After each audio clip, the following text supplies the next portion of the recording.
Welcome everyone to episode 118 of the Looks Like a Movie podcast. My name's Kevin. I'm here with Owen. No Doug this week. Another week, another two-person episode. Today we're going to be talking about the newest installment in the Final Destination franchise, Final Destination Bloodlines or Final Destination 6. But first, as always, we can talk about what we watched this past week. Owen, you want to take it away? Yeah, the most dysfunctional film podcast on the Yeah, internet. and just to put it out there, we're only gonna have 2 people next week too, probably, because Owen is not watching 8 Mission Impossible movies, Yeah, not a so great time to do all that. Um, okay, let's do this. Let's Oh, do it. actually, What? should we just talk about uh, the Seed and Spark to start Yeah, the this should episode? so Because this this should come episode out will be on coming out with Tuesday, about right? a day left, Because the on our exact campaign. the exact campaign ends at 1:50 Eastern on the 21st, which is the Wednesday. Yeah.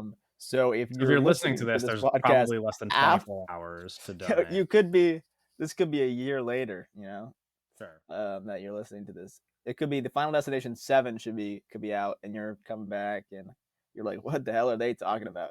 You may want to Right. skip ahead if you're in the future. But if you are watching this, listening to this on Tuesday, Uh-huh. May 20th, 2025, there Yeah. is still time.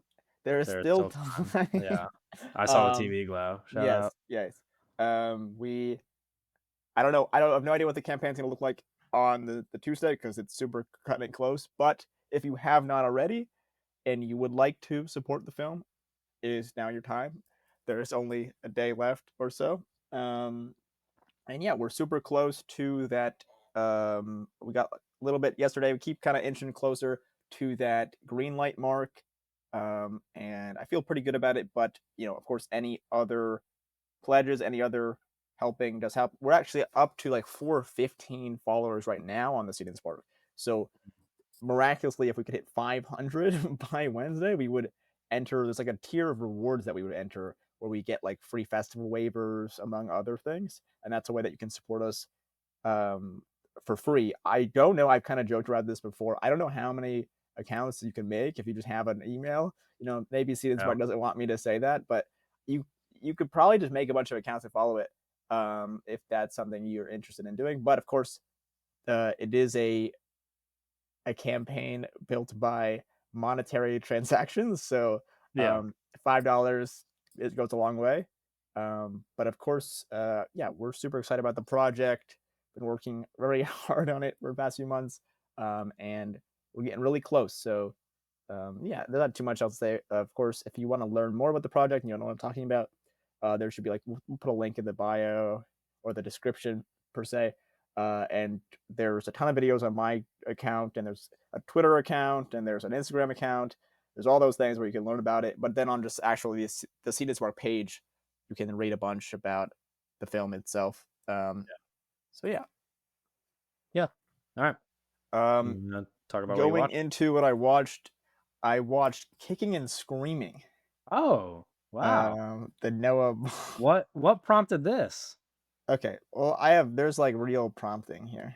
Oh, okay. Are Um, you on like a Noah no, Baumbach no, no, no, kick or no, okay. no, no, no, no. This is the only one I watched. So, Kicking and Screaming came out in '95, right? And Okay. I've never been a huge fan of him, but also it's been a while, and I always was interested in like because I know he did like the Not Palma, stained. he did the De Palma documentary, and I was always kind of confused by that because his films are like it seemed like the furthest from De Palma that there could be.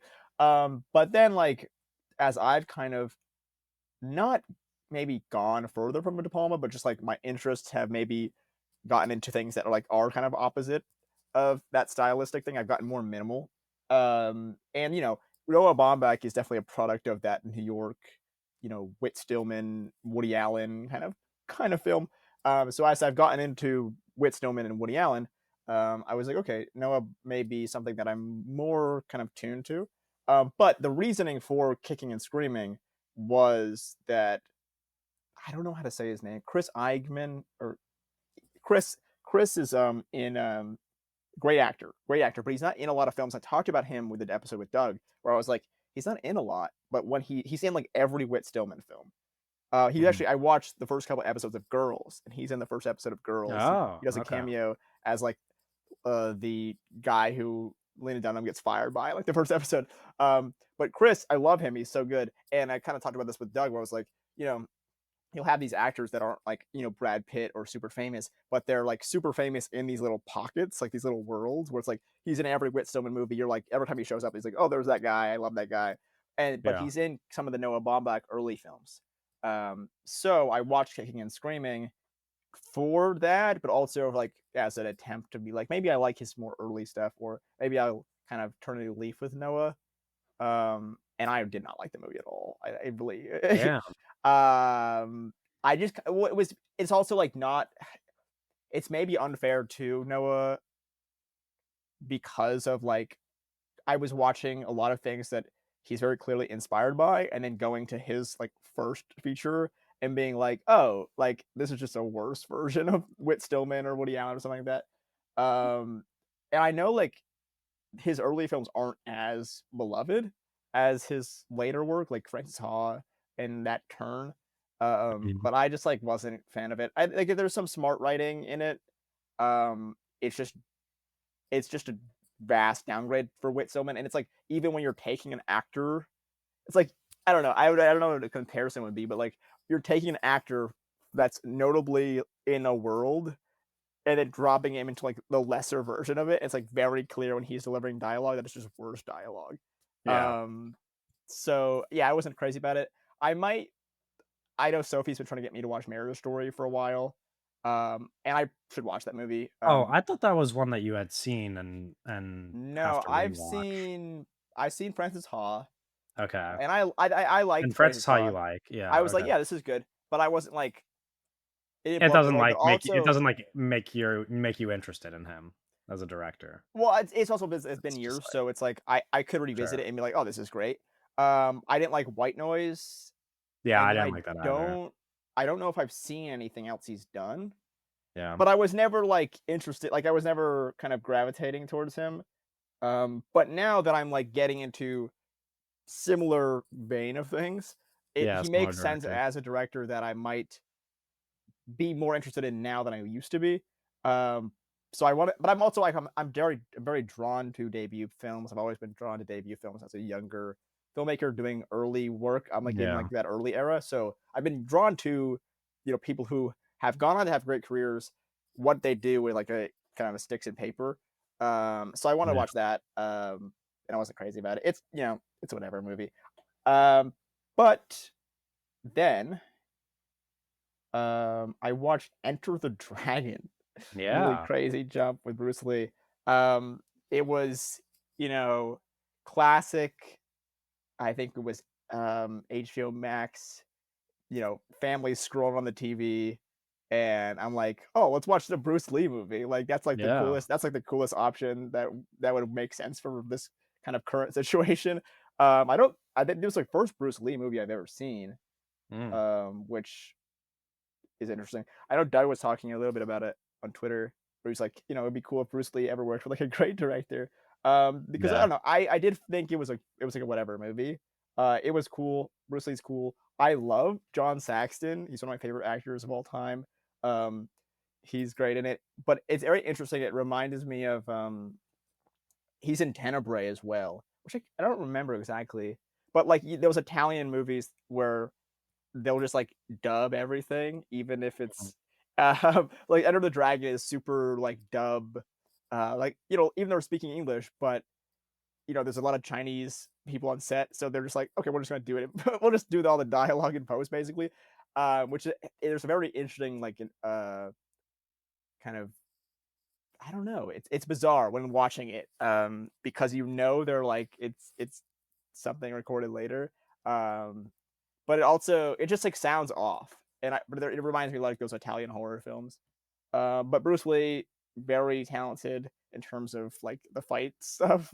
That's all really cool. There's some pretty gnarly, like brutal action stuff in that movie. But like the script is like god awful. It's like a really awful script. But Yeah. it's like it's like whatever. It's like you throw it on. It's a fun. It was like it kind of made me in the mood of like I would want to watch more kind of movies in that realm that maybe are better. Um, like it made me like kind of reminisce about like John Claude Van Damme movies and stuff like that. I was like, oh, Yeah. I want to rewatch some of those movies that I love because it was it's cool to watch a fighting movie, but there are definitely better ones I think than Enter the Dragon. It's still cool though. Just watch Bruce Lee because he's fascinating. Then I'm all over the place here. I watched Marie Antoinette for the first time. Yeah. Um, Fantastic movie. I kind of I don't really remember what I was doing. I was kind of scrolling somewhere and I saw a clip of there's a scene where the Strokes is playing, Yeah. and I've been aware of kind of the modernisms, if you want to say that, of the film and like how Sofia Coppola kind of approached the film, but Mm. that was a scene where I was like, oh, okay, this is probably something I really like. And I did really like it. I did. I think it's great. I also Dunce, I think, is like one of my favorite actors of that era. Like, Yep. she's so good in the Spider-Man She's gonna movies. come up in our news today, actually, Oh I wow, think. yeah, I think she's phenomenal. She's so good, and she's incredible here as well. And then Armageddon, I watched for the first Yeah, you time. didn't like that one, huh? Yeah, this was a part of the Seed and Spark campaign. There was a Oh, incentive. someone recommended this There one was to an me. yes, there's an and I actually feel bad. I don't well, this is funny because I was live and the person who recommended this to me like got in live was like, I'm sorry for recommending you that movie because Oh, they dang. thought I would have liked it or I don't know. I don't exactly know the reasoning, but they were like, that's a miss from me. It's a my bad. Um, Yeah. yeah, I don't know. It's fun at moments. I watched it. It was on. It was another kind of like Enter the Dragon situation where um like my brother was like scrolling like YouTube TV, and I was like, "Oh, it's on here," because I was like trying to kind of having trouble finding it, and then it was on YouTube TV. The problem was YouTube TV has like ads, like so many ads. Um, so the movie's already like 2.5 hours long, Yeah. and then like every like 10 minutes, it'd be some like 2 minute ad or something. So it Right. made it like really long. It felt like the longest movie ever made, which wasn't helpful to the movie, but also I wasn't really vibing with it. I think there's like parts that I enjoyed. Like I think Bruce Willis and Ben Affleck, two of my favorite actors ever. It was fun. That dynamic was fun. Um, I don't know when the last time you've seen it, but Steve Buscemi's character is I've never seen ridiculous. it. Okay, Steve Buscemi's character, his like first he like first 10 minutes of that character, it's like all like I promise I didn't know her age or like, it's a lot of like, you know, weird like jokes from like that age poorly where he's like, I Right. swear I didn't know she was 14 or something. It's like that's his whole character is that he's like a ridiculous kind of evil guy. And so everything was Steve Buscemi. I normally like him. I think he's a good actor. I don't think the performance was bad. I just think a lot of the jokes with that character have really aged poorly. Sure. And like I was like, "Oh, this is bizarre," you know. Like when they go to space, he gets like space dementia or something. It's like really weird. Um, Owen Wilson is like in it, but like so not really. Um, Crazy cast. The movie has a crazy cast. It opens with like so many explosions. Like it's very clear you're entering that Michael Bay world. Um, but I found myself like missing like Transformers almost, where it's like it felt like you took the Transformer movie and like took the Transformers out, and I was like, there's something missing here. There is Yeah. something where it's like it's like the all the stuff about Michael Bay that I'm like not crazy about when you're and like it's like super like rah rah America. Like Sure, there yeah. was a scene where like there's like these protesters like with the oil rig and Bruce Willis like is like golfing on the oil rig and like throws his fucking um club in the water. I don't know. It's really Yeah. bizarre.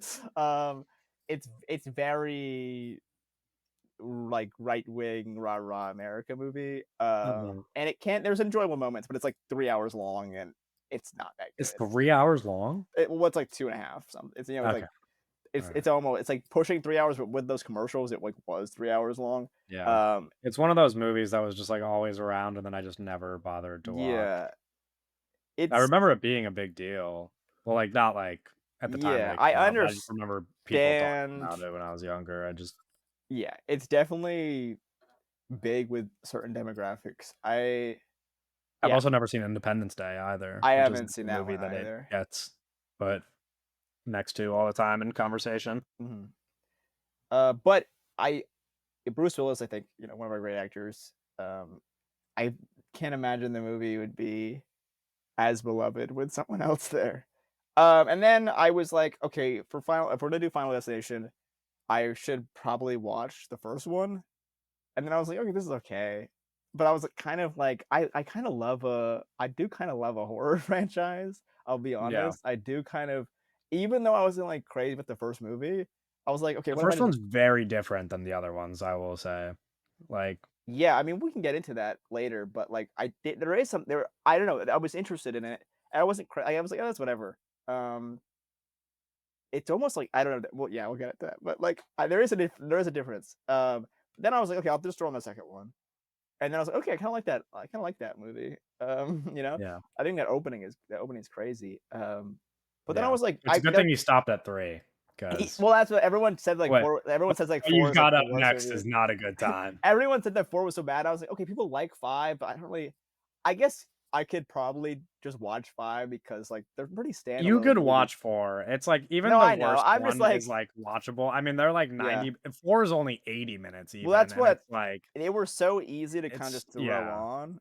It's the Um, easiest movie to put on. I mean, there's no, so like that's 4 why. you don't even have to pay attention when you're watching 4. Like, Mhm. you could just wait until the deaths, I and was kind of, like, only planning to watch the first one, um, but then I was like, these are so easy to just kinda throw on that it yeah. wasn't that big of a task, and I think it did. I'm glad I did watch the first 2 because I think the second one really sets up a lot in that universe and kind of, like, there's more lore building in that second one that kind of sets up a lot of what Yeah. happens in the new one.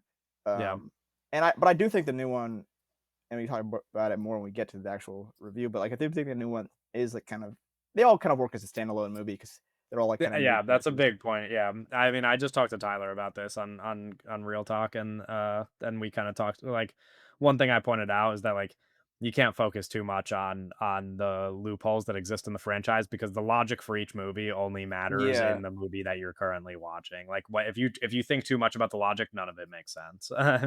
because I think Doug, who was supposed to be on the episode, only Yeah, watched the new one, right, which I which think would have is been interesting. kinda crazy, I mean I don't know. We'll talk about that in a second, but it's Yeah. just so like the difference in experience is so crazy because this is like you said you love a horror franchise. This is kind of really my horror franchise from Mhm. like growing up. Like I guess there are other examples of it, but we'll get to Yeah. that in a second. No, I But definitely had a different experience, but yeah. yeah. Uh that's all for you, right? Yeah, that's all I did. Okay.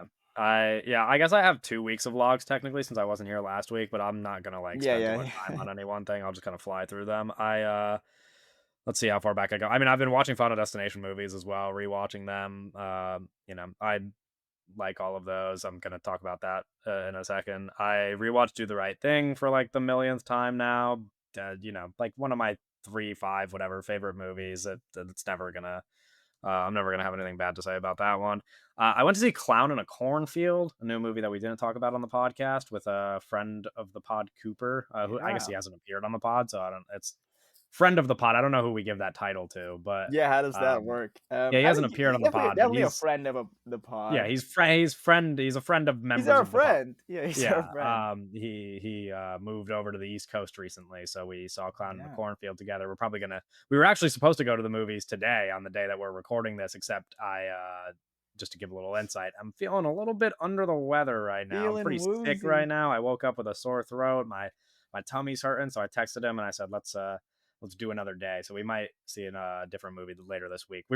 It's almost like a divine intervention situation because we were going to go see the new the weekend movie, Oh, the Hurry Up Tomorrow or whatever it's yeah. called. Hurry up. And so now instead of seeing that, we might go see 28 Days Later on Wednesday for its re-release, which is Oh.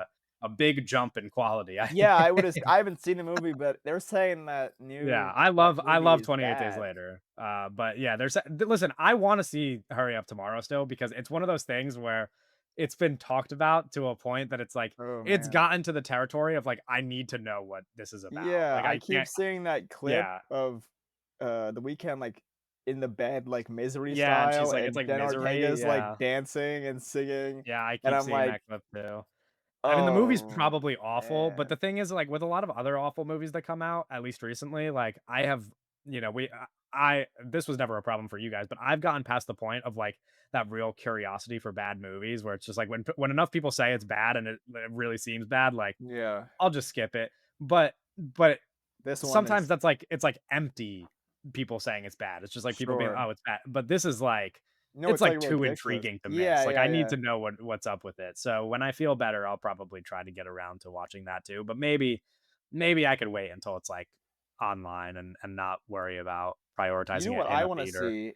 I think it's tough 'cause I've just been struggling to get to the theater, but The Friendship looks really good. I do Yeah. think I that mean looks that the really good. problem with that's that it just had the New York LA release. Is it Exactly. playing by you? It's playing in No, right? Boston. Yeah. Oh, okay. Because it's not playing over I mean, I could go into the city, but I think I'm just gonna Yeah. wait until it gets its wide release in 2 weeks because that's just Okay, easier it's for getting me. a okay.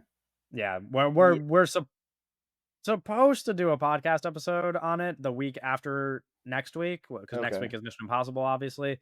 We should be able to do a Depends podcast on on Friendship, but I don't know what Yeah, else is I'm on the excited for schedule, it. so It kind of it looks has funny. I an mean, it looks interesting, like, I think there's something where it's like no one knows what to do with comedy right now, and I yeah, think the kind of art house comedy is, like, the way to go. I think, like, putting yeah, great comedians, in kind of with, like, interesting filmmakers, I think is a yeah, good like, I think that's the lane they do it, because then you're kind of tackling, like, 2 different kind of niches instead of right. kind of I do pigeonholing think that yourself. though, like, Final Destination's an interesting conversation because I think as long as you really it doesn't need to be that long of a time. As long Yeah. as you let enough time pass for nostalgia to kick in, like people are gonna go see your shit. And like Final Destination, Yeah. it's like it's been 14 years. This movie is killing it right now. I just saw this morning Biggest it R-rated 50 movie of the year? 55 million opening weekend. The highest grossing movie in the entire franchise is like Yeah. 64 million. And it's like Yeah. already about to pass it in the opening weekend. I mean, it'll crush all the other movies in Which is total box fascinating office. because I think we've this kind of been a And pattern recently where I feel like that's been going yeah, like, you've seen a obviously lot the of, like, legacy sequel is a big deal. biggest, Yeah, opening of this, movie or but franchise.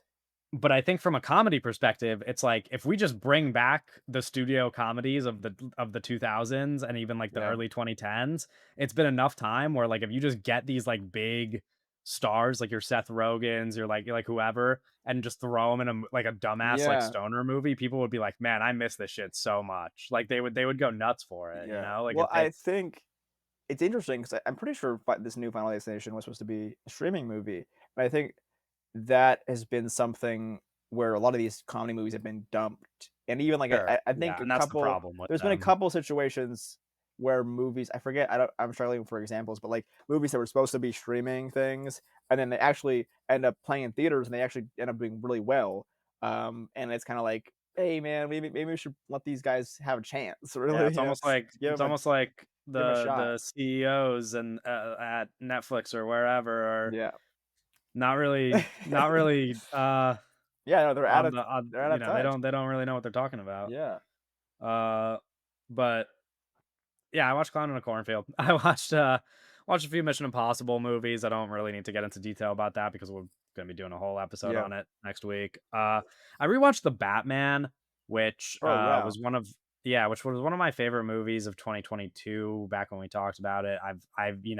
Uh piece of news that we probably don't even need to bring up today, but that is just like a nice little reminder was that I think Matt Reeves like made it but they made like a public statement being like a final like or like a Yeah. draft of the script for Batman 2 is like almost ready to go. And That's almost so I become don't like a nostalgia project. Everyone's nostalgia for the yeah. first Yeah, who movie. knows when who knows if we're gonna get it, but they just wanted to like bring some life back to the but they wanted some kind of Yeah, announcement. Um bizarre, bizarre yeah, and stuff. rewatching it, it's like it's so weird because the first time I watched the movie, I mean, it was like my most anticipated movie of the year. Yeah. Loved it. Like it was immediately my favorite movie of the year. Mhm. And then that year was, from my perspective, so stacked. Like 6 of my favorite movies of the past or like of the 2020s, I guess, like now the past 5 years, all Yeah. came out in 2022. And Yeah, it so was a the huge year. Batman That was a huge year. so the Batman fell down to like 6, 7, 8 on that year by the time it was over. And Mhm. now revisiting it, I already have rewatched it 3 or 4 times. And so now after like letting a little bit Yeah, of I haven't time seen it in a pass while. and then rewatching it, I was like, I do like it a little bit less. I still love it. But Yeah. now it's like I think it would be rather than, you know, 6 or 7 from that year, it would be pretty firmly outside the top 10 because Yeah. there's just like, I don't know, there's just better and it's still great. I'm not like here to shit on the Batman. I'm just like, Yeah. I really have separated myself a little bit from just how excited I was, and I've gone so back and forth on how I feel about that movie, but I think I'm pretty firmly at like, this is a really, really good movie, and maybe not the like greatest thing that we've ever seen, but Mhm. it doesn't lessen my excitement for the Batman 2 because the second we if it does get made, the second we get a fucking hype moments trailer, because that's what I said rewatching this one. I was like, it really feels like hype moments and aura. Like that's what it was for me. Like when it came out, the Did you watch trailer, The Penguin? I watched the first 2 episodes of The Penguin and then I stopped. Yeah. Maybe I'll finish it at some point. I don't really care. Yeah, People yeah, tweeted about it. They seem to like it. Whatever. I rewatched Out of Sight while I was on a weekend in the Poconos with my girlfriend and her parents. I made everybody watch Out of Sight, which Well, they're as like, far as "What like movie should we watch?" And that was what you yeah, had that's to what tell I them. wanted to. I mean, we had like, well, her and I had like a list of movies that we wanted to watch the Okay. day before we went on our trip anyway. And so looking at that list, I was like, what would be a good one to watch with Yeah, yeah, everybody? And yeah. I was like, I mean, Out of Sight, everybody's gonna like. It's Did funny as everybody like shit. it? It's Did like, everybody like yeah, it? yeah. It's. I mean, listen. I think I mentioned this on the Real Talk episode that I recorded today, and Tyler Yeah. made this point where it's like George Clooney unites everybody, Oh, like of yeah. all Oh, yeah. ages. It's like there's not a safer choice than putting on a George Clooney movie. Everybody's gonna enjoy it. Everybody loves So the Clooney. yeah, I mean, it's a great movie also, but, I got a screener for The Life of Chuck thanks to our friend Jillian because they're doing a campaign where you kind of, Yeah. pass it on from one creator to the next, so she passed it on Like to the me, and cheese I passed it touch. on yeah, I passed it exactly like the cheese touch. I passed it on to our friend Cooper, who I mentioned before, and so, uh it's I when I first watched it, like, my initial, like, immediate reaction when it ended, I was like, "It's alright," and then I kinda, like my girlfriend liked it quite a bit more than I did, uh, and then I, like, thought about it, and I was like, okay, it's a little bit better than I'm giving it credit for. Like, as a film, I was like, it would be mean to say it reminded me of TV. It kind of did in the moment, but also like some of some of the stuff that I thought I didn't like as much ended up being a little bit better after I thought about it because I think the movie is like split into like very even 3 acts where like each one is Yeah. kind of its own story. And the third act made the first 2 better. And so while I was watching it, I wasn't having like the best time. But then once I got to the end and then like the movie ended and I kind of had time to sit with it and be like, this is how it connects to those two. I'm like, oh, it's a really nice movie. Like that sounds like a dumb way to describe a movie and like almost like dismissive of it. But it's just like it's just like nice. Like it like makes you feel nice. Like it's just it's a very comforting movie. And that's Sure. not to say that it's like it's emotional as well. It's not all like happy, but it's just like really nice. It's like a warm hug kind of movie. But yeah, I'd really recommend it. I think a lot of people are gonna like it a lot more than I did. Like this could very much be one of those movies that like we see just popping up on everybody's favorite movies of the year. Like could totally see it being an awards type movie, though I feel like I don't know. It was very much like talked about as a potential Best Picture nominee Yeah. for this year, and we're way separated. Like, it's too far from the Oscars to tell for sure. But like, I don't know if it's quite in that conversation. But it's really given like Golden Globes movie, rather Ooh, than like Best yeah. Picture at the Oscars. It's really given like it might knock it out of the park at the Globes. The Um, Globes. I rewatched Spotlight because we got a new pope, and I was like, let's get religious in this. And then I put on Yeah. Spotlight. I love Spotlight. I mean, that's like to me, it's one of the most rewatchable movies because I just have a real love for the movie of any movie about journalism. Anytime there's just like guys like people being journalists and being Yeah. like let's solve this like government conspiracy or like this awful thing, I'm like, you got me. And then the final thing I'll mention, probably the best movie I watched over this span of time, especially because it's one of the only ones that wasn't a rewatch. Exotica, Oh, yeah. which you just watched for the first time recently as well. Mhm. Uh, yeah, I mean, it's fucking amazing. I was like, it's Yeah. really, No, really good. I don't want to like say too much because it's like one of those movies where like you should just watch yeah, it. just watch it. And Just I feel throw it like on. also if you're like I feel like it's more likely that listeners of our podcast are familiar with this as opposed to like maybe somewhere else because it's like one of these movies where like I forgot what I was listening to, but some podcast I was listening to, someone mentioned it as like a real like letterboxed movie or something Yeah. where it's like one of the or No, maybe we I even think were talking I about that it. Did was you say kind of that? I think that was my kind of phrasing on it, where it's Yeah, like okay. Maybe it was it's you that very said hip that, with and the that's why it was in kids. my head. It's very Yeah. hip with the kids.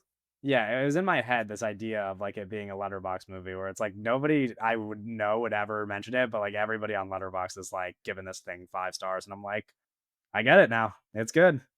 Yeah, And that brings us to Final Destination Bloodlines, which we can, uh, talk about in some detail. I guess we'll spoil it in terms of, like, talking about kills and stuff, so if you're, like, the sure. type of person who is really excited to see these kills for the first time and you don't want to know what to expect. The movie Yeah. does a lot of like subverting expectations.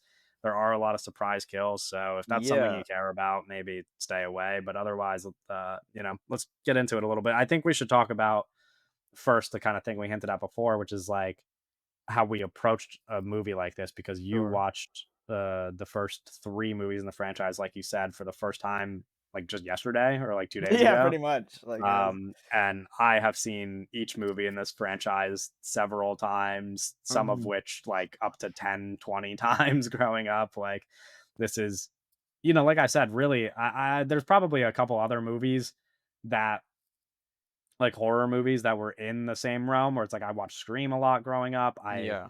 I loved to, I didn't even like with the Saw movies, it was more like everybody watched like Saw traps on YouTube as opposed to like Yeah, watching the full yeah. movies. Like I don't know how often I actually watched the full movies growing up, but Uh-huh. Final Destination, it's like I did the same thing as Saw traps where like I would watch YouTube videos of people dying in Final Destination, but I also just watched every movie in this franchise quite a bit.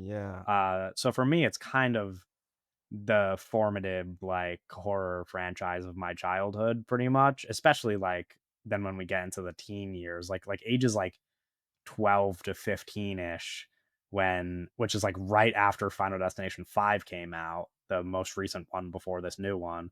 That was when I was just like, 5 is the one I've seen the most for that reason because it kind of got put onto on demand and was playing on cable all the time like in that Yeah. span where I was like an early teenager and I was like, man, I could watch this shit all day. Like um so yeah, I've always really liked the franchise. I was Yeah. very excited for this new one.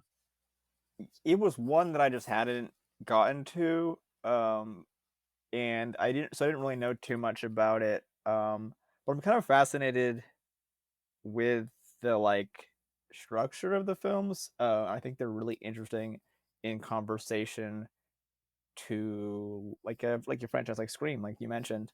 Um, and one of the big things that is fascinating to me about the franchise is the kind of the way they handle characters, because in, like, a Scream movie, you're kind of like, "Okay, one of these guys is killing people, but also it's like who is gonna be alive? You know, who is gonna make it out of this movie? Like, I want my favorite guys to like escape." And in the Final Destination movies, like Like there nobody's really everyone escaping. dies every time. Yeah. I think it's so funny because it's like every movie it'll be like, okay, we're safe, and then there's like 10 minutes left, and they just all die anyway. Yeah.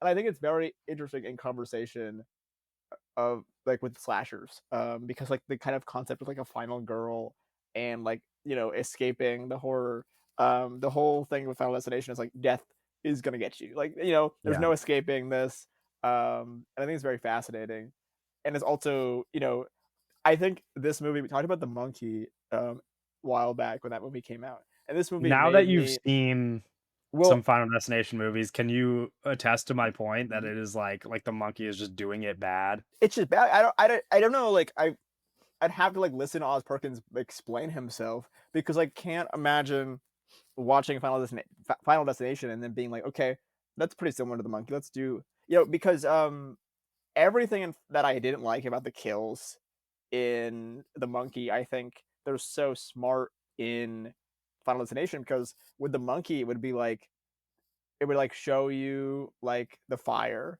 or whatever, and then I was like, okay, now they're burning, right? But with this, it's like there's so many fake outs, and they're always trying to Yeah. like you never know what's going to happen, right? You never Yeah. know what to expect, and that was fun. Like that's fun. Where with the monkey, it's like so painfully obvious in your face, and there's like no faking out. It's just like, oh, it shows you the bees go get like it's super it just yeah, it does the same thing but kind of bad. Where with this, there's so many kind of creative kills, but they're also like I love is it in 2? There's like a dentist sequence um, and he's the guy's like kind of struggling in the dentist chair for the whole time, but he Yeah. actually gets out, like he's fine, and then he like walks out, and then he gets like Yeah. it's so good. Yeah. That's such a good scene because it drags it on, and you kind of don't know when you kind of know the guy's gonna die. You know everyone's gonna die, but how they are gonna die, you never can kind of totally predict. Yeah, I think those are great. And I like the mystery kind of element of like you kind of have this like kind of they're kind of it's kind of I found the movies kind of hard to kind of pin down and kind of totally understand or Yeah. like kind of explain, but I did enjoy the total like I can see the future and I'm trying to like you always have that kind of character who can like kind of is trying to stop things from happening. Which I like that aspect of it. It's very like Sherlock Holmesy, Sure. Yeah. I don't know. I think that's fun. But yeah, I don't I like kind of shitty, maybe not shitty, but like kind of trashy like horror franchise movies that are like fun. Yeah. It is Um, trashy. I mean, that's like part of the appeal is how yeah, trashy they but it's are. like I think that it's interesting with the new one because I think it does a lot really well. Um, Yeah. No, yeah. I mean, we could talk about it. There's a lot. I mean, it plays into like how trashy the franchise is and also is just like really smart and like really knowing about how it operates, which I think is yeah. super cool. We could I feel like it's okay to just like start with the kills because like we got to get that out of the Well, in way terms of before like we the talk about beginning, right? yeah. Uh, I mean, the structure of every movie, as people are probably aware, is that there's a big premonition in the beginning of the movie. A Yeah. character has this vision where they see everybody dying and then they save everybody, and then Mhm. all those people start dying slowly one by one. But in this movie, which is one of many times that they subvert your expectations, it does the big premonition, but then you don't find out that it's the premonition until later because then she like goes and sees her grandma and then her grandma like Yeah. reveals to her that it was her vision, which Very interesting. is a cool approach, I really thought. Like, Yeah, I like it. Well, I don't know. I don't know what happens in 4 and 5, but I think in terms of like the ones I saw, I did think it was like an interesting yeah. like So 4 difference was from like a NASCAR race, like uh-huh. Daytona or whatever, Yeah. the raceway. And then like the cars crash and like kill everybody in the crowd. It's the worst one by But far. is it like it's Openings. like the main character is there, they have the premonition, they Yes. save everybody, and then like it's like the same kind of setup as like the other ones? It is, yes, correct, Okay. and then number 5 is the same thing, there's, like, a bridge that Okay. collapses. But there's no like how many people because this one I think it's interesting the way that like the bloodlines No, work. it's huge, Where there's it's a like lot there's more so people in this much one. I think that, Yeah, like it's interesting, and I'd be interested in where they go next because I think that's kind of it's a very interesting way to take it where it's like, you know, so many people were supposed to die. So many yeah, people were supposed to die, and, you know, there's Iris stops that from happening, and so there's, like, this map that, like, they show up later where it's like, this family tree was never supposed to happen, this family tree was supposed to happen, this family tree, and it's kind of like death is kind of one by one. It's like the fucking yeah, meme where there's, like, the doors and, like, the Grim Reaper's, yeah, like, going to each of the doors.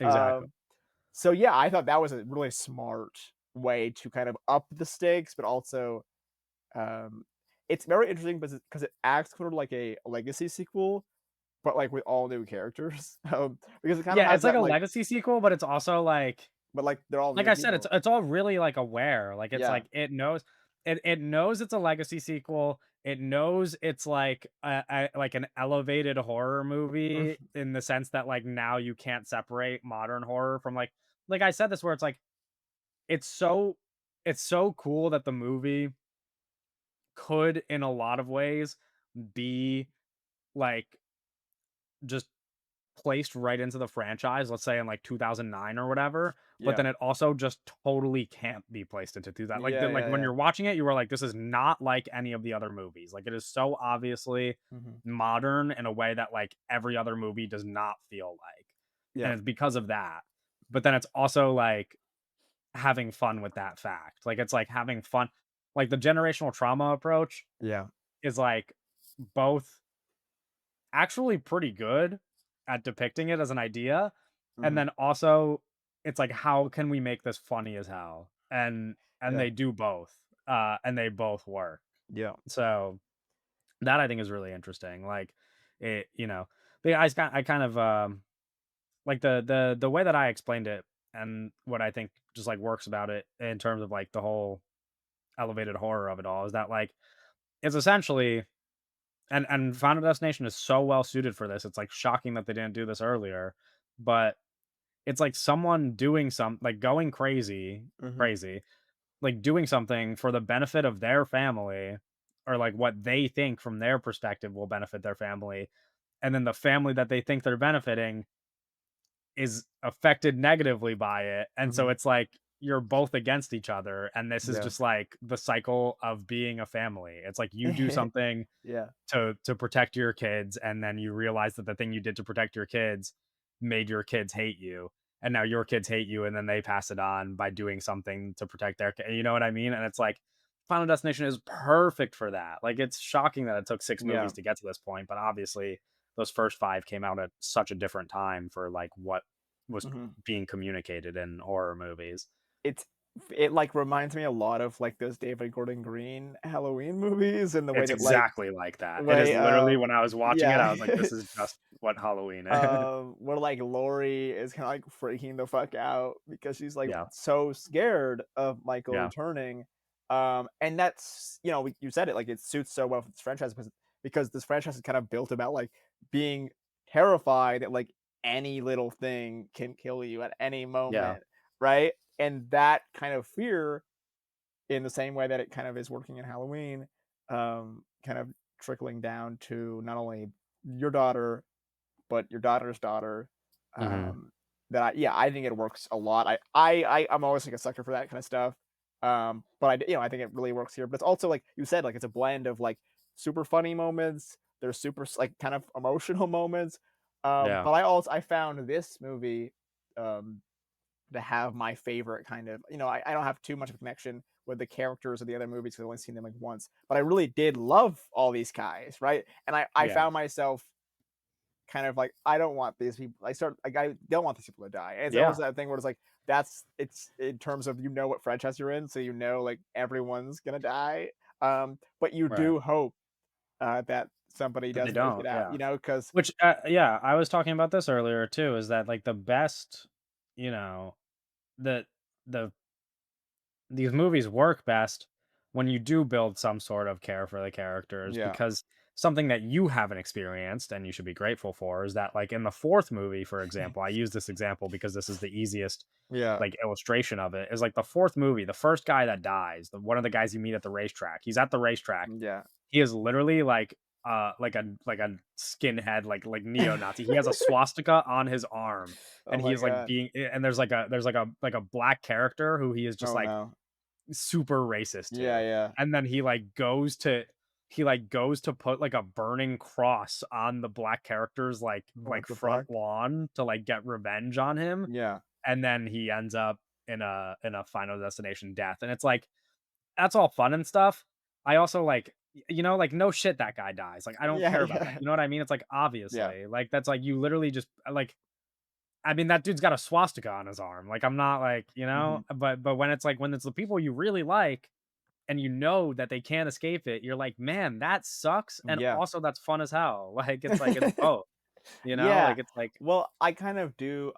I haven't seen the Saw movies, but I do like I've always kinda been, like, not sure about, like, very like, I don't know, I like kills, but also, like, there's, like, a line of, like, something where it's like, "Oh, this is, like, too I don't wanna watch this," or, like, "It's fun," and I think, I found myself with the first movie there's a sequence where the guy's dying in the bathroom and his eyes are getting red, So and upsetting. that is, like, the hardest one to watch for me, where, Yeah. like, that is, like, oh, it's so brutal, but I think as they go on, I think they get more, like, kinda Looney Tunes and, like, kind of Yeah. cartoony, and they're, like, so absurd where, like, the guys will get just, like, smushed or something, Right. where they become fun and they don't become, like, gross. That's what I was hinting at about the first movie, which is like the first movie comes out at a time where it is like super like it's Yeah. like high school drama, like real g- like fucked up It's horror yeah, where it's it's like this. now that Yeah, one sequence with his eyes is like, oh, it's it's so like brutal. dark. Yeah, it's like it's really upsetting. I mean, we actually like when I recorded the Final Destination talk on Real Talk,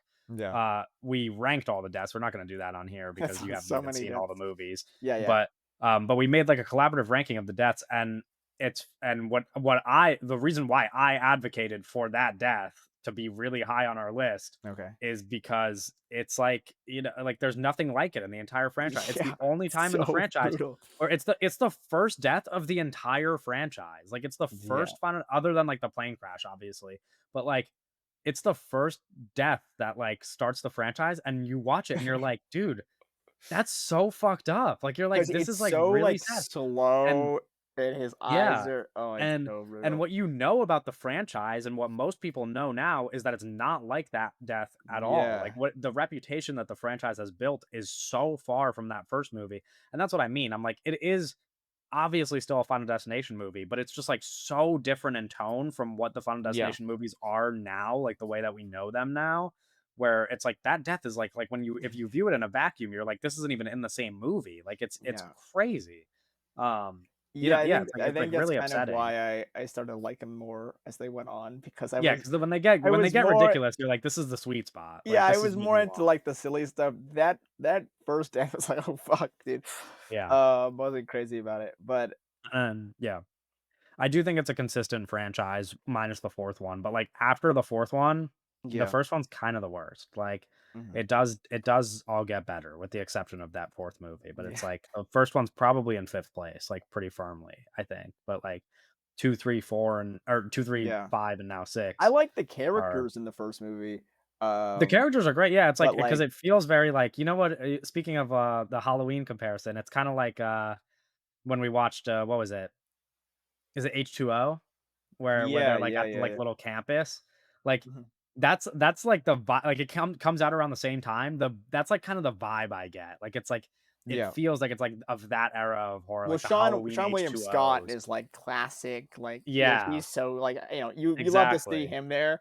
Overall, like, I think it's interesting, because, like, the casts are never it always feels like sort of B movie, kind of, like, Yeah, lower tier than and then something you like just get Mary Elizabeth Scream. Winstead, who is just, Yeah, like, well, she the best exactly. actress in the Yeah, franchise yeah, by yeah, yeah, yeah, it's far. not even close. Whereas I think it's funny Yeah, because even in this new movie, I was looking at the cast before seeing the movie, and I don't know any of these people. there's nobody in it, And yeah. I think one thing I'd like to highlight is I think all of them are fantastic. I I think it, like, agree. knocked out of the park, like, I was like, "Oh, wow," 'cause, Yeah, I think there's a line in a horror movie where it's like the actors don't have to be, going to win Oscars or anything, right? But if sure. as long as you care for them, right? They don't even have to be good performances. Yeah, But for this movie, I was like, "Oh, wow." Like, there's yeah, some people in it here, like, there's some performances in here or actors in here where I was like, I could see this person, like, really blowing up in the next few years because of how, yeah. charismatic they are in the Of film. course. It complements what we're talking about, which is like if you wanna care about the deaths, Yeah. it helps when you like the cat. I mean, that's also, and I hate to keep shitting on it because it's just it's such an easy target, but, like, the 4th movie also has the worst cast, Yeah. and that matters. Like, it's like Mhm. when you have these people who you wanna root for, it's like, it's going to make the movie more fun, and there are a lot of them in this movie. I mean, Yeah. No. the obviously our lead, but then you get I think the little brother and their relationship Great. is Great lovely. performance. I think, who is it? The character Eric, who is like the Yeah, what he's we find out, spoiler easy alert, who we standout. find out to be like a stepbrother That's funny, that's such technically, a or funny like scene. as opposed to, or not a stepbrother, but what's like the term for it? Well, he's a Like he's like, stepbrother, sort yeah, of. I guess. Well, he's not I Okay. guess not a stepbrother, he's like a He's like in the half family brother, though, half but just brother. like, yeah, half brother. Yeah. feels like a Uh, affair that is he has, like, revealed. some yeah, he has, like, some moments where I'm like, "This guy is awesome." There's, like, a real, like and I know you hinted at the idea that the movie gets emotional, and we could talk about the Yeah. one scene that is, like, super emotional, but in terms of just the story of the movie, there's a scene where, that character, Eric, like, they're going in the RV to try to take the other brother, Bobby, to Mhm. the hospital, and Eric is like, "I'm coming with you," and, like, when he has, like, that moment, Oh, I'm man. like, "This is really sweet, It's actually," like, so I was shocked sweet. at how sweet it It's was. I was so like, "He really sweet. loves his brother." Oh, man. Like No, like, it's like it's very funny for this to be the franchise, or Yeah, this to be a movie in a franchise about, like, everyone dying and, like, it's all, like, everyone's dying yeah, so brutally because it, like I think especially, like, the family aspect of it, and yeah, there's, like, okay, you start off with this very dysfunctional family, there's all this, like, internal kinda conflict, certain people you haven't seen in forever, certain people, there's weird trauma there, and you really like quickly like there's this kind of bond that happens and yeah, like everyone kind of and immediately once like that kind of moment you're talking about where Eric yeah, is like or they're like they start to believe, right, and I'm like okay fuck it like this like, we gotta that yeah. moment is so strong where they because the lead what's her fucking name.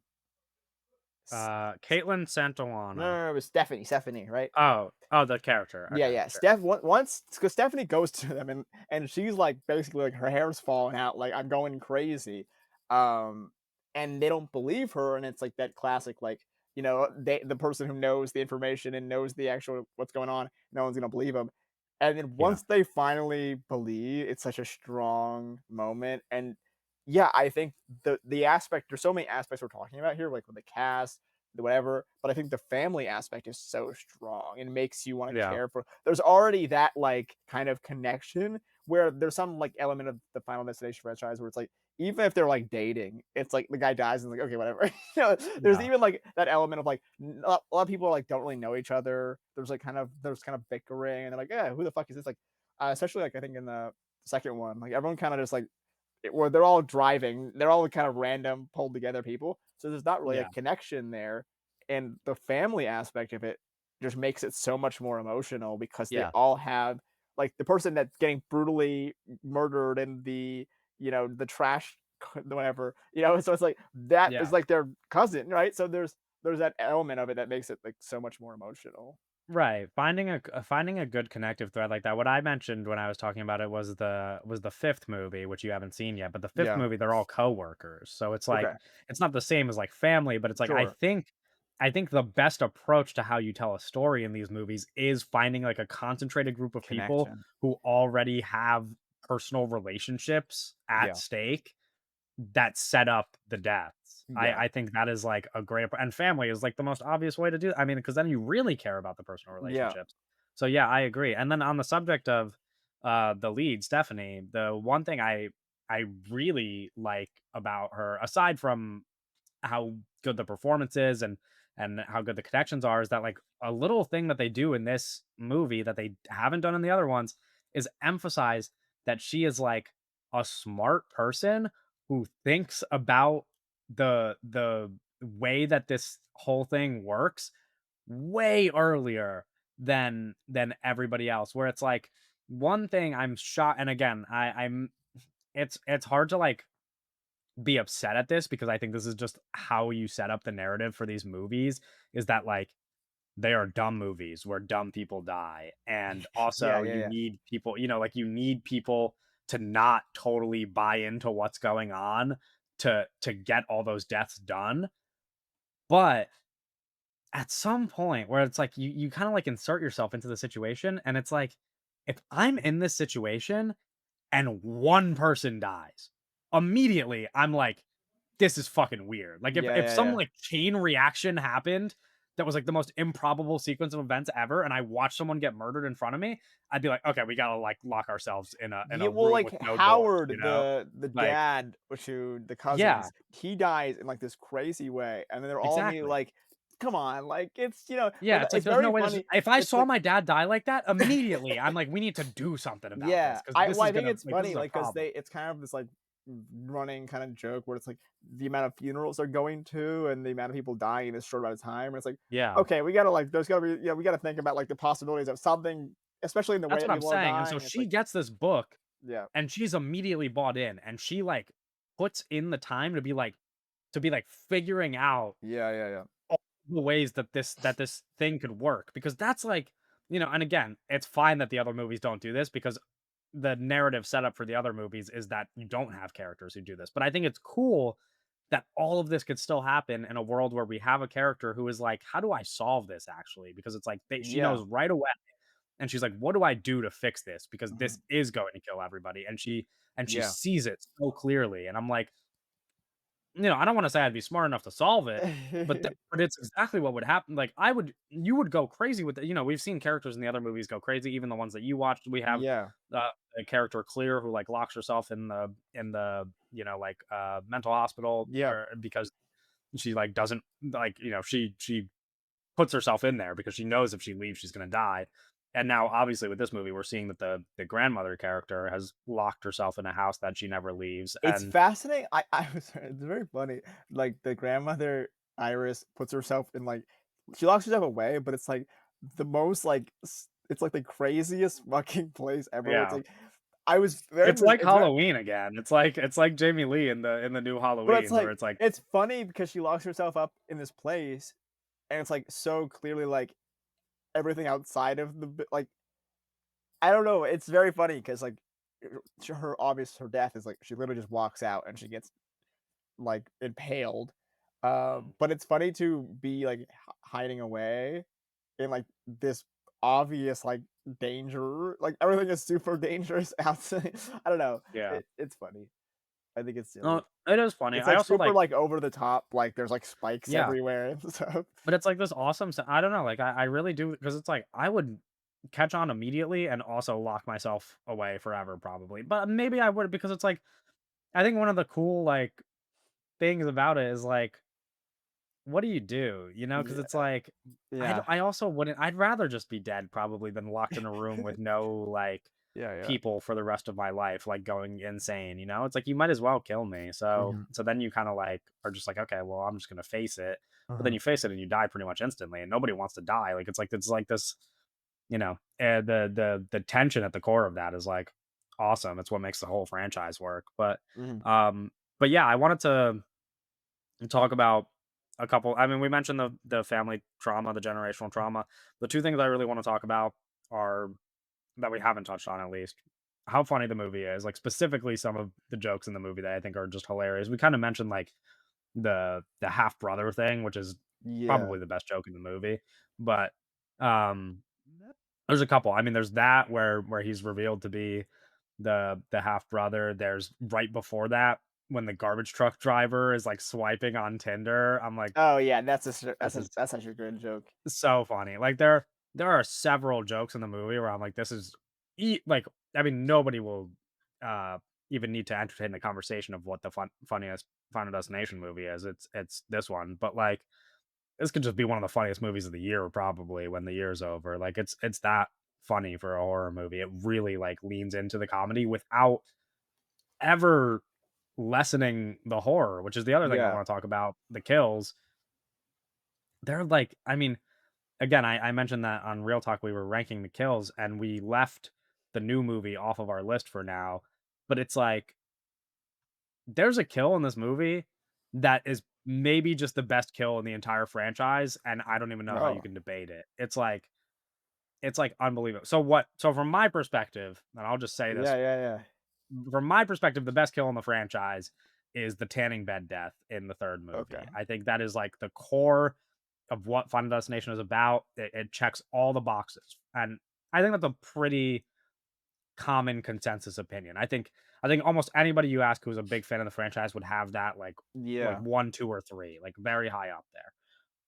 This death, which I'm going to just spoil, in the new movie, is so gnarly. It's like, it's unbelievable. This guy, so the character we're referring to, Eric, the Yeah. half brother, him and Bobby are at the hospital. They lock themselves in an MRI room and they're gonna try to do the classic Final Destination, like, we're gonna kill you and bring you back to life and Yes. end the chain. And they, as Final Destination goes, the MRI machine gets turned on, Yeah. and you haven't experienced this one, but in the fifth movie, there is a death that's one of the best in the franchise, like top 3 in the franchise, where a machine gets turned on. I don't want Okay. to spoil it at all for Yeah. you because like if you end up watching this movie, it's so crazy. But a machine gets turned on and gets turned up way too high, and what happens as a result is so nasty. Mhm. And this is the same thing where Yeah. they turn the MRI machine on, it it gets turned up way too high, and then everything in the room starts getting pulled in to the MRI machine. And this character, Eric, who works at a tattoo parlor and is covered in piercings, slowly his ear piercings fly off his ears and into the machine. Then we get like his nipple Yeah, it starts, piercings, like, and you're down like, his oh, body. yeah, you're like, oh, that's the nastiest thing ever. That it pulled his nipples off to pull the piercings in the machine. And then the dude has a fucking a dick piercing, like a cock ring, and it like pulls his dick Yeah, off into yeah, the machine, yeah. and he gets sucked into the MRI machine. And the way that his body crunches Well, it was like like, slowly into the a machine where he like gets wheelchair as folded in well. half. Yeah, there's a wheelchair that gets pulled in behind him. So it like forces his body into the machine, and he completely Yeah. gets like, bent in half. Just like so awesome. And then immediately after, Bobby is like crawling Oh, yeah, for his like EpiPen or whatever to save himself. mhm. And then the vending machine spring just fucking Oh, flies boom, right right at him. And bullseye. I'm like, I mean, Yeah, that no, might it's be the good, it's best death in good. the franchise. It's unbelievable how good it looks amazing because it is so like nasty. Where I was talking to Tyler about it today, and Tyler mentioned he was like, when you watch some of these older movies, the deaths are pretty gnarly, but they also look like movies. And he was like, I was watching that one, and it's like, it's so like vivid that you're like that you might just be watching a real person get crushed in half, and then so it's like it is the benefit of making one of these movies in the modern day compared to like the cheaper budget Mhm. older ones that we got previously, is like that shit was like it was hard to watch. Like it's like it makes you I was like giggling and kicking my feet because I just like, I'm such Yeah. a fan, but it's a fucking gross death. Like it's nuts. And it's not even the only one in this movie that is like sick. There is a garbage truck related Yeah. death that is both the height of like comedy and Mhm. horror Yeah, in the that one's super franchise, funny. where it's like the setup couldn't be funnier. We kind of mentioned the fact that your expectations are uh upended like constantly in this movie, and like the fact that she Yeah. explains the death, it doesn't happen, and then it happens to somebody else. Yeah. Well, It's I thought so funny. that was a good subversion because, you know, we get to the point where it's like in these movies we have like an order that we're going in, and like we said, Yeah, like the whole like half brother situation that's revealed later, but we're under the assumption that Eric is next. And Eric also just went through this whole like, you know, scene where the place burns down. It's a very yeah. crazy, like it's basically Also like so funny that he just goes through that whole thing and it's like nothing happens to it's him. very ridiculous. And it's almost to me like I'm not assuming this is happening, but like it comes off thinking about the whole movie. It's like Eric is such a great character and it's such a great performance from Richard Harmon, that it feels like he was supposed to die in that scene, and they were like, "Oh, we can't kill him off this soon, right?" So then you have Yeah. to you kind of write something in there to keep him going because that was something I was like, I loved him so much, and I was damn it that he died so early, and then him coming back and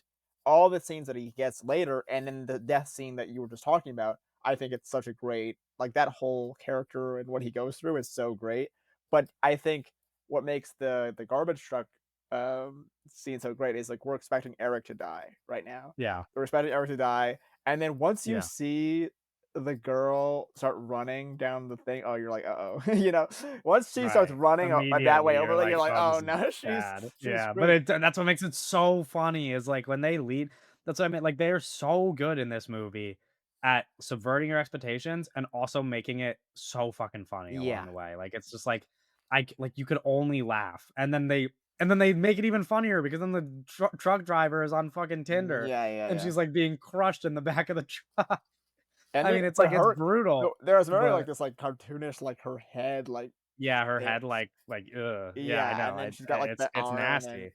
but it's It's also, like, she nasty. was, like, the least one of my least favorite characters in terms of, like, she didn't really there's nothing really Yeah, I to mean, her. she's the only So it person was, that they like, don't it was characterize funny at for all. her to, like, get just yeah, it was just, like, that was a fun the Yeah, kill was so fun, and that whole sequence was so fun that, like, her character could have been anybody, I that yeah.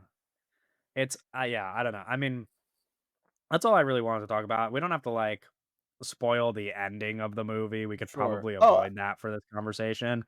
But I mean, Tony is Todd, there I something else? think, is Oh, right, worth right. Duh. bringing up, Sorry. I yeah, the um best scene in the movie, really. yeah, I Um, it was so that was such an emotional scene, and sometimes I think, for me, it's tough to obviously, they didn't like, when shooting this, they didn't know he would be dead, right? But yeah. I think Well, I think you can they knew his assume that health he was like, this was yeah, this was his health was bad. I they think knew it would be from his this would perspective, be, he like, his might have last it'd be his last entry in the yeah, film. It's very much, yeah, like, a part of the film as well, like, it'll be like, this is his send off, but I think sometimes, like, I've mentioned before, like, I'm not crazy with the Val Kilmer scene in Top Gun: Maverick, and I think yeah. sometimes, This like is like I the think best sometimes when version. health or, like, people are, like, on the end of their life in real life, it's hard for it to be the same kind of emotional impact in a movie than, like, them really dying, or really stepping away in real life is. But I thought this sequence was so, like, heartwarming and, Yeah. I yeah, cried in the it theater. I was started so tearing up. emotional, and I think it was I was happy that I had seen the other ones or, like, the first 3 for Yeah. even just that scene alone because I Yeah, think he's not in the 4th one. He the does come weight back in the 5th one. the weight of knowing what, like, what the character was, like, to the franchise and stuff, as well as just, like, Yeah. Tony Todd being, like, a kind of horror icon. Right. Yeah, yeah, it was such a sweet little moment. I was reading, they were going to have they were originally, like, the first kind of draft or whatever the script, they thought about bringing back AJ Cook from the 2nd movie, Mm, because she is somewhere out there, right? She's like the only person who has like sure. survived. And there was like they were like talking about like there was a scene where like she just like walked out in that sequence and like she was just there. And they were like always like, I don't like how does this work? This doesn't really make any sense. Like, why is she just like waiting for me? She's like waiting in the closet. So like they were like Yeah. scrapped that idea originally. And I think especially with the Tony Todd and like the importance of that moment, I think it makes sense to Yeah. leave it to just And this him. is one of those things where I talked about, like, how if you think too much about the logic, it makes no Yeah. sense because the implication here in this movie is that all of the people dying are part of this slow, like, bloodline, Yeah. like, chain where it's like one family dies, then the next family dies, and eventually it'll catch up to the end. But if this started if that In the chain of 60s. bloodline started before any of the first 5 movies, then it wouldn't make sense for all the people in the first 5 movies to die, like, so Sure, quickly one sure. after the other when none of them are related to each other, Yeah, you yeah. know? So it's like you don't really need, like which is why I'm hoping that they don't, like, play too much into that. Like, it's like, it's fine if you just establish new rules every time. It could be a mess as long as, like, they make sense in the movie Sure. and it works in, like, the larger sense of, like, what Final Destination Yeah. is about. It's okay, you know, because it's like, yeah, Yeah, I because in the other they movies, are the bloodlines don't matter. very messy movies, but Yeah, yeah.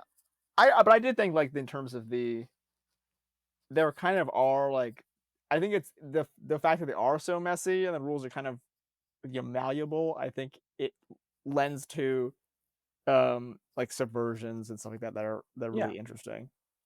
yeah, Um no, of course. I I don't know if there's anything else you wanna say. I think really the only other thing I wanna say is, like, on the larger scope of the franchise, Mhm. it's like, it's very possible that this is the best movie in the franchise. Like, I love 3. I currently think 3 is the best and this is the 2nd best, but, like, if I go see this in theaters a second time this week, it could change like that. Like, this movie is, like, that good where it's like, if you're thinking about it, if you're, like, a fan of the franchise and you haven't watched it yet, like, Yeah. it's that good. Like, it's, like, as good as everybody is hyping it up to be, and I really, like I didn't know whether or not to believe it. I always assumed I would like this movie, just, like, going in. I've been excited for this movie for a while now, but like seeing like such a positive reaction to it and having that positive reaction actually just be accurate Yeah. is pretty nuts for what this is. Yeah, I think one last thing I wanted to say, and kind of what I mentioned about the cast being so great, but I when watching the movie, I was like, this actress who Caitlin who plays, Stephanie, I was like, "Oh, she, like, won the gold she won the lottery here," because not only is this a great film, but I think there is something special about, like, the way that horror movies are kind of canonized and, like, that horror canon and the way that, like, this movie will be returned to for a long time, and, you could be in an Oscar-winning movie, and people could forget about that movie and no one cares, but I think to be the lead of something like this, it's very special. And I Yeah. wouldn't, if I was another actress, I was in that like same age range, that same demographic, I would have been like, oh, I wish I got that role. Like it's such a Yeah. great role, and I'm very excited to see where these actors go, especially Caitlin, where these actors go from now, because I think they're all really incredible, and I think it was such a great opportunity for her because this I think not only is this movie good and not only is she good, but all the kind of elements that go into being the lead of like a very successful horror franchise and the most successful financially of the entire franchise. And it's very Yeah. funny to especially it being a franchise where everyone dies, right? Because like at the end when she dies, I was like, oh damn, because I really did love her a lot. I did think she was great in the film. So I hope that this leads to more opportunities for her, whether it's Yeah. horror or not, because it is a special like even when we're talking about at the beginning of the episode, we're just talking about like that actors just kind of in those bubbles. I think stuff like that is so important for like sort of like legacy or just like kind of your impact in film. Yeah. If you're kind of in these pockets that kind of live on forever, Yeah. in terms of like people go back to these things. So it's really a great role for a lead, but also just the entire cast kind of being in that horror canon. Um, Yeah. especially No, yeah, I love the cast. not only just in the horror canon, but just like in the good of that. Like the movie is good, Sure, so yeah. like it's Yeah, one it's like thing to actually be good. it's one thing to be horror movie that's bad, but it's like to be in a good horror movie is so special and so important. And there's kind of that classic kind of looked down upon in terms of awards or Yeah. whatever in terms of horror movies. But I think in terms of like the the fan base of those movies and the kind of um the importance that people put on those stuff, I think it's one of the things where like you win a Super Bowl for the Chicago Bears, you never have to buy a beer in town, right? It's like Yeah. this is important. This is great. So I think it's awesome. I think it's so great, especially, and I think there could have been some more recognizable names on the cast list, but I think it's a great opportunity for these people to show what they got, and they really did, nail it home. Yeah. They were really great. I can't kind of emphasize that enough. I thought they were fantastic. Yeah. No, yeah, I mean, agreed. I really like the movie. The movie ended and I had like the biggest smile on my face. I was like, this is I've Yeah, been waiting for this moment. Like this is it's awesome that this turned out being as good as it is given like the like everything I wanted it to be. It's like I would have happily taken a movie worse than this and yeah, and we yeah, got one so much better. Um anyway, we can wrap up there. We're going to talk about some news. Of course, reminding everybody to like, comment, subscribe, rate the episode, all that stuff. Follow us on all our platforms, and a second reminder, I guess, obviously to go check out that 10 dates yeah, campaign since there's 24 hours or so on the clock ticking away when you're listening to this. Um, News wise, it's gonna get a little messy in here because okay, I like I said earlier on the podcast, I'm sick and I didn't have enough time to put the news together like I normally do. So I'm kind of like free balling it here a little bit. okay, I've got all the okay. articles pulled up, but I might need to check my sources and stuff. So um let's start here. Spring Breakers 2 is in the works with Bella Thorne, Ariel Martin, Grace Van Dien, and True Whitaker set to star. You think this could be the worst movie ever? Yeah, well, this was the Spring Breakers without Harmony Korine is, Yeah, um, crazy. yeah, especially just Who like the knows what's gonna cast happen is here? also just like I just had a whole rant about you know lack of name talent being not a bad thing, but Yeah. it is for a sequel to Spring Breakers without like Harmony Korine is Spring Breakers, and those actresses that were in that movie is Spring Break. It's James Franco even. There's like a special. There's a vibe there, but it's also like Spring Breakers is such a capsule of like that era, like the era that it's capturing. Yeah. That I don't even know what it is. It feels direct to video sequel bullshit, like garbage. Yeah. Very much. Yeah. Our next piece of news: Jeremy Allen White and Austin Butler will star in Henry Dunham's crime thriller Enemies for A24, following Yes. a relentless detective and an infamous contract killer who collide in a deadly game of cat and mouse. Henry Dunham, a director who doesn't have many credits under his belt, so Shout out hard to him. Shout judge out him. it. Shout out Henry. Yeah. Are you familiar with his work? No, but like shout out Okay. guys with not a lot of credits. Yeah. No, yeah. I Shout mean, you're out. right. He's got an Austin Butler, Jeremy Allen White What is led his name? movie. So Henry Henry Dunham. Dunham. All right. Dunham. Yeah, he's got one feature film, it looks like. This movie, The Standoff at Sparrow Creek. Shout out. It's on Um, Philo for free. yeah. It's Philo. I Have mean, you heard of listen, that one? people like this movie, by the way. Like just based on who I follow, they're not like Okay. overwhelmingly positive, but all the reviews Yeah. are positive for this movie. Um, That this is. I mean, so we did have a pandemic, but it does like this movie coming out in 2018 emphasizes the fact of like how long it takes to like yeah, work through the studio system and how we're kind of in this time where like it's so like go make your movie because there's such like a even if you get like signed to something or like even if you like there's that like you have to do your 50 meetings and you have to go through this like cycle for like 6 years until the thing finally gets announced. Who yeah, knows what the ag there could be something behind the scenes that we don't know or he just was chilling for 5 years, but and there was a pandemic, but it is something interesting about 2018 then to 20 movie comes out in like 2026 probably. It's a long time. yeah. So it's Uh, tough to make movies.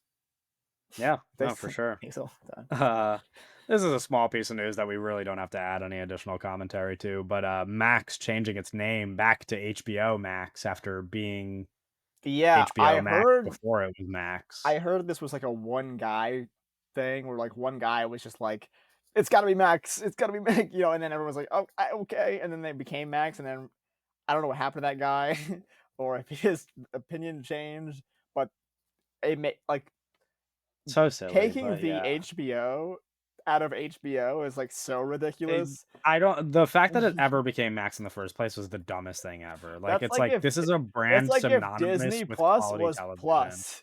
It's like Yeah, what it's the fuck? insane. It's like you have the best brand name Oh my recognition of god. a streaming service. Like obviously Netflix is the most popular, but when you Yeah. think of like prestige television, Oh it was man. always HBO. Like it was like Yeah. this is I mean, it's the It's easiest way to pull people in. I don't know really why you would stupid. ever consider changing it. It's crazy. You have Um, entire but generations of people who think about quality TV and just associate it with HBO, and you were like, "What if we drop the HBO?" And it's like, ridiculous. It's very funny that they have gone back now. But they should have never left in the first place. yeah, So silly piece of news. We don't have to say much, but it's just like funny that that's happening, I yeah, guess. Uh, Another piece of news we got here: Denzel Washington, Daisy Edgar Jones, and Robert Pattinson to star in Here Comes the Flood at Netflix. Boo. yeah. But it's described as an unconventional heist movie about three people locked in a deadly game of cons and double crosses. Do we know a director for this one? For So I Here looked Comes the up "Here Flood? Comes the Blood" and the song from 1977 by Peter Gabriel It came up. looks like. Oh, wait, that's right. This is the one that's being directed by Fernando Morales. Yeah. Okay. So this is the guy who Oh directed City of God. yes, Also The Two Popes, which was on Netflix. And yes. we actually talked about this, or I talked about this Oh man, earlier. And um, I feel like this guy's probably just a bad director who made City of yeah. God. I'm. Like, I listen, remember I looking at love this. City of God. I'm scared to rewatch City of God as somebody who hasn't seen it in several years, but that movie meant a lot to me when I was getting into movies. Sure. Um, I don't know that that guy is gonna Yeah, make I a very remember good looking at this and being movie. like, "Fuck." It reminds me Yeah. of The Little Things. Right. Denzel Yeah. Washington, Rami, That's a Jared great call. Leto, Yeah. John Lee Hancock movie, the Blind Sign director. But Robert Pattinson doing it while on such a hot streak is like, Die My Love is Yeah, but coming out this I'm year. sure Robert Pattinson likes City of God or something. Like, Sure. there's probably a reason Yeah. there. I love all these people, right? I think, but it's Yeah. like it's hard for me to get. I can't explain. It's like, damn it. Yeah, what can you do? What can you do, man? The next piece of news, another small thing, but I guess not the smallest thing. It's kind of crazy actually. But Christopher Nolan's The Odyssey is set to be the first blockbuster shot entirely on IMAX cameras. Yeah. Um, yeah, people got really confused by this. Yeah. And they made it like 30%. Uh, I don't know, remember if it's 30% quieter and lighter at the same, like both 30%, or Yeah. they got quieter and lighter. They made the cameras. Nolan went to the IMAX guys and like, hey, if you can tweak these things, you can make it better for this, because the big thing with the IMAX cameras is Yeah. they're loud as shit. So it's really hard to do Yeah. dialogue. But yeah, interesting, very interesting. I mean, it makes sense as Nolan It's being gonna this. be it's literally going to be hell. It's gonna be like trying to get fucking tickets to Game 7 for the Knicks, dude. Like Yeah. like getting a seat at the fucking Lincoln Square IMAX in New York is going to be like trying to get like there might be people reselling the tickets Oh my god. for like $100 That's just to good. That's go good for see the the the industry. well, probably not, no, because they're getting the money. No, I meant like, but if everything's sold out. Oh, sure, yeah, but I'm just saying, like, it's gonna be obnoxious. Also, would be really cool if you guys just, like, expedite the process on opening way more 70 millimeter screens before this movie comes out, No, yeah. and then everything else will be less packed. Like, just, maybe start with New Jersey. Maybe just one right in the heart Um, of North I think Jersey, we'll have to you talk to know? John Voight about that. Yeah, Yeah. I guess I would, yeah. It's like a fucking Um, anyway, Truth Social post. We it's need exciting more news, though. 70 millimeter. Here's the piece of Kirsten Dunst news that happened, Oh, which I referenced earlier. Kirsten Dunst to star in Self Help, the feature directorial debut of Flora Birnbaum, follows a woman lost in LA and life who gets sucked into a far reaching conspiracy theory after she witnesses a hit and run. It's an intriguing enough plot, Laura and it's a Birnbaum. yeah, it's a Kirsten Dunst leading role, so that's exciting. Uh Yeah, so was Civil War. sure, but like yeah, but she's not like Okay, okay. that's like an ensemble kind of. Like this is like a real it sounds Flora like it's really a Birnbaum. big like Kirsten Dunst project. Sure, yeah. I don't know. Um I'm interested, but obviously we don't ever know what to expect from like first time From Flora director, so Birnbaum. so we'll see what happens. Um but Interesting. that's yeah. Listen, it's a good description for a movie. I'm curious. Here's a bigger piece of news. I don't know what director is attached. Is this the one? Oh, right. Okay. This is interesting actually because of the director attached to this. And I don't Okay. know if you're familiar with this other movie that he directed. I'm sure you're aware of it, Yeah. but um Jacob Elordi and Lily Rose Depp will star in Outer Dark, a film based on author Oh, Cormac yeah. McCarthy's dark 1968 novel set in Appalachia during the Great Depression and tells of a young woman who bears her brother's baby. Cormac McCarthy novel being adapted, as always, is great material for a film. This is directed by I don't know how to say his last name, Nemes or Nemes. He directed Son of Saul in 2015, a movie that has an average rating on Letterboxd of 4.1 and who a couple people I follow absolutely fucking hate. like, Yeah. like, Yeah, yeah, yeah. I have seen this movie dragged through the mud, and also almost everybody who watches it loves it. And so I am incredibly curious. And before this Jacob Elordi Lily Rose Depp movie comes out, I will have to watch this. Um, Wow. it is a Holocaust movie. I don't know much of the details, but I imagine Of from some Saul? angle. Yeah, Son of Saul is a Holocaust movie, not the Cormac McCarthy novel. I Yeah, don't think yeah, yeah. Cormac McCarthy wrote any Holocaust novels, but Well, it's interesting as a director, jumping yeah. from these movies to something that's gonna Yeah. be super Yeah, getting big. any Cormac McCarthy adaptation is like, I mean, for a director, that's like, uh, you know, great material. Interesting. If yeah, I'm really curious about that one. That's like that caught my eye when I saw who was directing it. I was like, "Oh, I saw Son of Saul," and I was like, Yeah. "Oh, Bizarre, bizarre. now I really have some questions about Yeah. what's going on here." How are you gonna feel about this next piece of news? Brie Larson will star in creature horror film Failsafe from director J.T. Molnar of Strange Darling fame. Follows a young Um, boy who slowly begins to discover that his beloved parents are hiding a disturbing secret about his mother's true nature. I like Brie Larson. Listen, Brie Larson has dealt with a lot of shit Yeah. in the past few years. I mean, joining the MCU was probably the worst thing that could have happened to her career.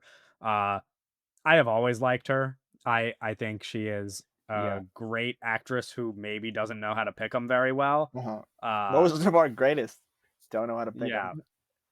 I mean, the Do you streak know who's continues, I producing guess, this movie? right? You know who's producing this movie? Harvey Weinstein. No, no. The way you said it set it up for. No, it's like you ever see they're like interviewing Army Hammer, and they were like, "Would you work with Woody Allen?" And he's like, I don't know, I have to sit down with him." And they're like, "What if your co-star was Kevin Spacey and was produced by Harvey Weinstein?" And he's like, no, it's J.J. Abrams is producing it. Oh, okay. That Um, makes sense considering what the movie is about. yeah, I didn't like Strange Darling, but I guess he could get like he can make a movie. I don't know that I'm sure. Yeah. Listen, he's annoying. He's not the worst guy on the planet I'm though. just saying, like, you know, he still has a chance. Yeah, I agree. I didn't And now like he's got Strange Brie Larson. Darling, but like, it's only one movie, right? Yeah. Even like with And you always say that. You never overreact when someone makes a bad movie. even with Oz Perkins, it's like, okay, Long Legs was bad. Let's see the next movie. And the monkey was so bad, I was like, all right, no way, we're done with this guy. JT Yeah. Molnar, this is it. This is your shot. I didn't see Outlaws and the Angels. I'm sorry. Didn't see that. And see these other I things. don't know what that is, so It's a movie he made in 2016. oh, okay. But Strange Darling, not that good. But fail safe. Here's your shot, man. Yeah. I'm glad he's Uh, away from Texas Chainsaw Massacre, but now Oz Perkins is like, oh, yeah, I'll do it. And it's like, geez, guys, get the fuck yeah. off, like little Uh, rodents. Piece of less exciting news from your perspective before we get to Okay. our final piece of really exciting Oh, news. oh, okay. But we just kind of have to mention more additions to the ever growing cast of the upcoming Hunger Games movie. Oh, Ray Fiennes has Rafe. joined the cast. Also, Maya Hawke and some other people have joined the cast as well. But Ray Fiennes is the big one because he's going to be Coriolanus Snow, who is the Coriolanus. like a famous Hunger Yeah, Games they're villain, and saying a lot of people are twink talking about death. how he was what? Oh Like yeah, okay. I they were guess all I guess they like are they were saying like, that. "My beautiful boy is now ugly and old," or something. I don't know. I only get certain tweets, so I mean, somebody posted this picture in the replies to the news, and I'm like, I do see the process of aging like pretty. yeah, This makes sense. I don't know if you guys can see this, but I mean, look at that. They really yeah. they kind of nailed it. You get old and then you get larger. You can see in my phone's reflection, I have a sticky note with the hotkeys for American Truck Simulator, because there's so many buttons to remember that I like to just have it on Have my you been wall have you been in case I simulating? forget while I'm driving. But no, it looks good. Like that, like the different eras of this character look like they make Sure. sense, is what I mean. Whether or Rafe not Fiennes has an interesting career.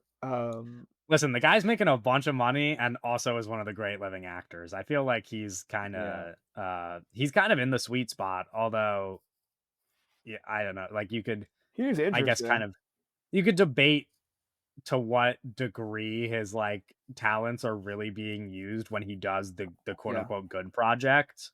Um Mm. Yeah, no, but I mean, it's a good thing that he but was the in the talent's first Harry Potter, undeniable. not the second Harry Potter, you know? What'd you say? He was in the first Harry Potter, not the second Harry Potter, so that's a good like, Oh, you know, these okay. these new guys they're screwed. Yeah. You know, Nick No, yeah, that's Frost as Hagrid or whatever. I thought you meant, like, like I thought you meant he was in, like, the first Harry Potter movie and No, not the he's second one. not in the Not like first you one. meant, like, the whole, Yeah, I'm talking about, franchise. like, there's one Harry Potter and there's 2 Harry Potters now, Yeah, yeah, yeah. I see what you're and saying one is, now. like, considerably worse to be in terms of the PR, Sure, yeah. and Uh, it's probably worse in general, just like, it's probably gonna be worse and worse. I'll yeah, I put mean, my money there's on that. I'll I would literally bet that I'd bet the put up house and my FanDuel life and put yeah. on yeah, every single dollar I own would go to betting on that. Um, our last piece of exciting news that I was referring to, Tilda Swinton to Oh, yeah. star in David Lowery's Death in Her Hands, adapted from the novel by Otessa Moshfegh. The film is described as an anarchic whodunit and an otherworldly psychological thriller. Nice. Listen, what was Yeah. that face? No, I just one of those words threw me off. Anarchic? Anarchic, Anarchic? Did you want me to No, I mean anarchic. anarchic. It sounded like Antarctic Yeah, the I way you guess. said it. Anyway, the point is Tilda Swinton in a David Lowery movie adapted from an Otessa Moshfegh novel. Yeah. Listen, that's good stuff.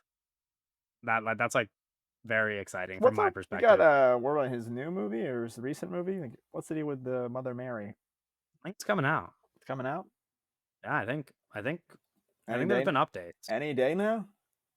Yeah, I think there's been updates. I think we're getting it. We're Uh, getting it. Music Probably still composed by 2026, I'm Charlie assuming. XCX and Jack Antonoff. That movie's gonna be good, dude. I'm really excited for that movie. Um, A24. yeah, nice. Okay. That's where we're gonna wrap up. Next week, like I hinted at, episode 119. Owen will not be here, but one day we will all be reunited, maybe. One We'll day, see. We'll see maybe what next happens. year. We're gonna be talking about a big blockbuster, the first kind of big blockbuster to kick off this Fantastic summer. Four. Mission Impossible: The Final Reckoning. And we'll see you later. Bye.